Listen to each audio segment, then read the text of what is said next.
你試下用上次教你嘅 formula 介紹自己。Okay. Hi, I'm Charles. I help customers choose the right products quickly by explaining things clearly in English. OK，內容正確，再試一次。但想像你唔喺面試，而係同朋友講，唔好背稿，真誠表達。咁我用唔用啲勁啲嘅英文字啊？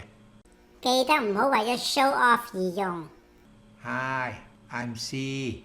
I love helping people find what fits their best. If they smile when they walk away, that's the best part of my job. Yes，你啱啱嗰句有温度，有畫面，你由一個 speaker 變成咗 storyteller。係喎，原來一句英文可以帶出温暖嘅感覺。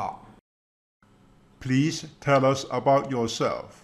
Hi, I'm Charles. I like helping people find what really works for them, whether it's products or ideas. I think clear English just makes things easier for everyone. That's exactly the attitude we value. Welcome aboard.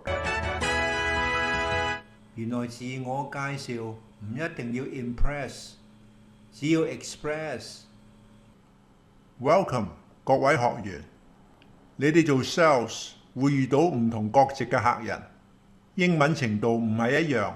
今日要學嘅係 Say hello like you mean it， 唔需要長篇大論，只要有誠意，俾客人有温暖嘅感覺。Hello, welcome to our store. We have a wide range of high-quality products available today, and I'll be delighted to. Hi. Hello. Hot. Yes. Thirsty. Very. Water. Sure. 咁簡單，5個字就令全班笑晒。That's communication. No grammar contest. Just human connection. 原來英語可以咁有人情味。Remember，英文唔係一定要講得最流利，但一定要講得真誠。英文唔係只係語言，而係一種態度，一種連結人嘅方式。有時一句 hot 比10句演講更貼近人心。打招呼、接待客人，其實就等於誠意加聯繫。Say less, mean more.